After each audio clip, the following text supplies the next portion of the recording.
Hello guys. त मेरो अब फाइनली चाहिँ यो भिडियो मैले युट्युबमा हाल्ने भनेर बनाएको, तर पनि मैले फेसबुकमा पनि पोस्ट गर्ने गर्दछ। र यो गाडीको ब्रेक प्रब्लम चाहिँ सबभन्दा खतरनाक टाटा मोबाइल यो गाडी एउटै हो। र अब मलाई यो गाडीको पछाडिको चक्काहरू पनि मैले सबै एडजस्ट गरेँ होइन। अनि यता अगाडिबाट पनि देखाउँदैछु, यतापट्टि पनि यता यता आएर पनि यता पनि हेर्न सक्नुहुन्छ।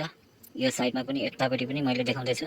अगाडि पछाडि सबै मैले ब्रेक एडजस्ट गरिसकेँ भन्दा नि अगाडिको ब्रेक एडजस्ट हुन्न यसमा। अनि र मैले अब चाहिँ यसलाई यसको मास्टर सिलिन्डर देखाउँदैछु। यसको मास्टर सिलिन्डरमा चाहिँ के हो भने कुरो, मैले गाडी चाहिँ कसरी सक्सेस गरेँ भन्दाखेरि फाइनली चाहिँ मैले बहुत टाइम खाएँ गाडी बनाउँदाखेरि। अनि सबै मान्छेले सक्दैन यो गाडी बनाउनुलाई। अनि यो हेर्न सक्नुहुन्छ, मास्टर सिलिन्डर यसलाई भन्छ। यो चाहिँ मास्टर सिलिन्डर हो र यो चाहिँ मैले खोलेर राखेको थिएँ।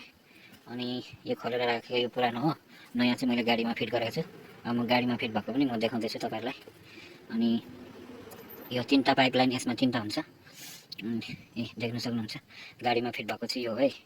अनि यसमा चाहिँ अगाडि सबभन्दा अगाडि बायाँ साइडको चाहिँ यो चाहिँ के भन्छ, अगाडिको देब्रे साइडको हो। अन्त उता के अरे राइट साइडको उतापट्टिको भएको चाहिँ यो चाहिँ पछाडिको हो।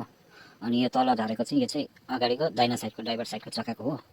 अन्त मैले फाइनली पछाडिको दुईवटा अनि अगाडिको बन्द गरेर मैले गाडी चलाएँ। त्यहाँबाट मात्रै यो ब्रेक सक्सेस भयो।